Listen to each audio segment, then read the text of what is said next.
Hello, my friends. Welcome to Talk to Me Tuesday for Tuesday, March 5th, 2024. This is Jennifer.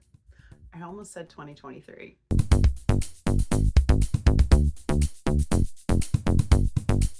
This is going to be a little bit weird video because I have some video from the past and then I have some things from today.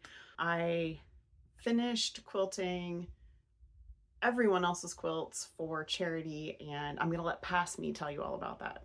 Hello, my friends. I'm coming to you from the past. Today is Thursday, leap day for me in this moment, and I wanted to share with you guys the next batch of quilt tops that I got quilted. I've done a big push to get as much stuff as I can done before I see Jules, which is coming up. The next quilts that I'm sharing with you guys were all quilt tops that were given to me by other people. So the first two came from the very lovely and wonderful Sarah in Houston. These are the last two quilt tops of hers that I have to share. They're very different. So we have this lovely one here. I think we decided, Jules and I were chatting, I think this is a bento box. I'm not positive. I think so. And then we have a lovely like Irish chain on this side. And all of these quilts, all of them are quilted with a meander. I love a meander. I find it very zen, and it's one of my favorite things to do. The next two very sporty quilts, we have a football themed one and a baseball themed one. Both of these were given to me by Krista M. She's a local gal. She was happy for me to do whatever I wanted with them as long as they went to a children's charity. So I did finally get these finished up, and they will go to Project Linus with all of the rest of these. As again, Project Linus in Albuquerque, which is where Jules volunteers, and I'm like super excited that I'm going to get to contribute to her organization. The last two I'm going to share with you, I'm going to show you individually because they're both bigger than the rest of the quilts, and I can't fit both of them side by side on my design wall. This one is made by our very own Susan. This one and the next one are both made by Susan. This one is another really sweet animal quilt. It's got little circus animals and this fun little checkerboard in between, and super cute. And I loved the binding I actually used on this was a combination of a red and white gingham and a red and white stripe, and so I think it's really cheerful and kind of pulls it all together. The final quilt in this batch is also made by Susan. It's another lovely Irish chain, and you can see it's quite large. This is actually sideways. I turned it sideways so you could see more of the quilt.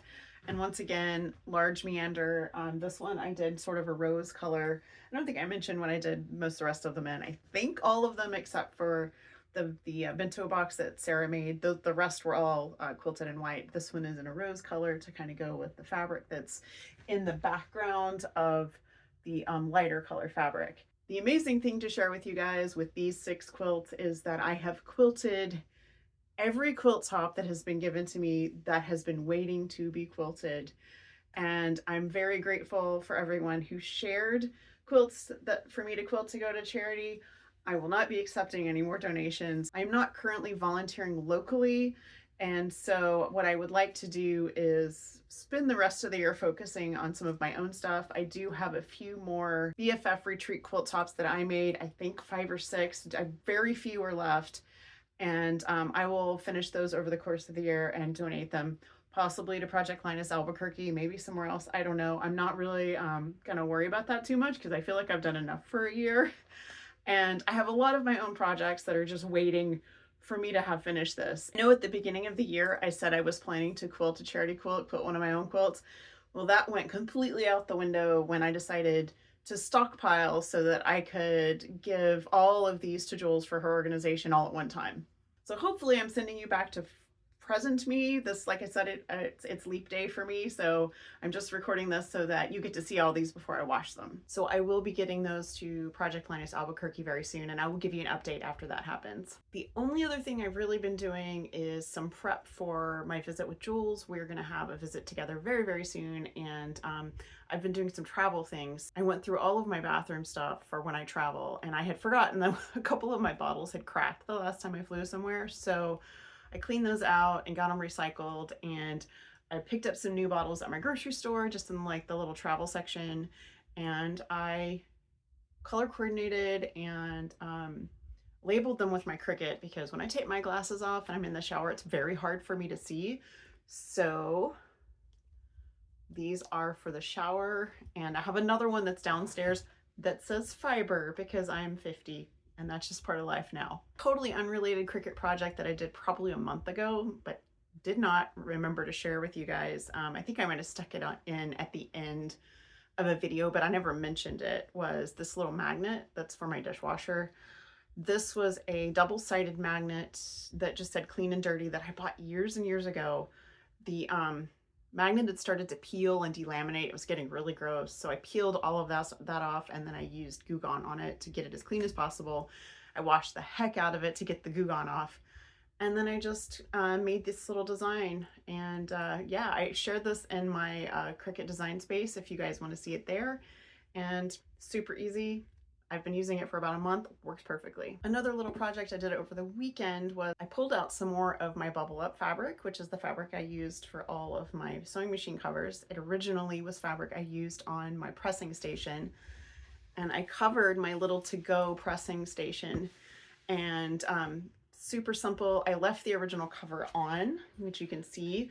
This is, I made it a little bit bigger, and then I just boxed the corners, made a little seam.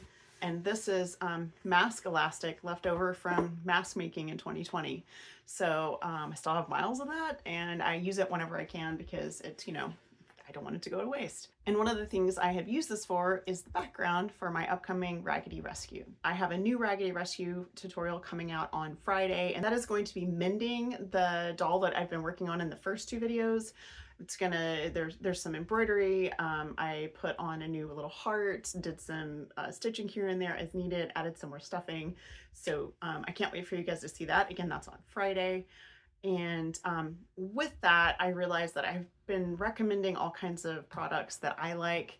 These are all things that I use. And instead of having to rebuild this list every time I do a tutorial, I made a list on my website. So it's on So Hooked under, I think it's under products I love or something like that. I don't remember. Let me check real quick. Supplies I love. I just did this yesterday, guys. You would think I would remember what I called it. But anyway, there's a whole list of supplies that I enjoy and that I use both for paper piecing and for my Raggedy Rescue. My plan is just to add to this as I have new things pop up when I'm sharing this or that. Because one of the things that happens to me often is someone will say, where did you get that thing? Or what is that thing called? And that way you can find the name of it. If possible, I'll have an affiliate link. If not, buy it locally. If you can find it locally, absolutely buy it locally. A lot of the stuff that I use can be found at your local quilt store. The affiliate link's just a little bit extra bonus for me. I don't sell anything anymore, so it just gives me a little income to keep all of this going. Big thanks, as always, to my coffee supporters. You guys make my world go round, and I really especially appreciate it because the monthly price for Fandom and Stitches just went up. And that's what all of my coffee pretty much goes to, is paying for Fandom and Stitches and paying for So Hooked. So I really appreciate you guys. It's a huge help, and yeah, thank you. I do have an idea for something special for coffee for my birthday month, which is April. So I will talk to you guys more about that later. You guys have a wonderful week. Have a crafty week. I cannot wait to see the Talk to Me Tuesday swaps coming in, and I will see you guys next week. Bye.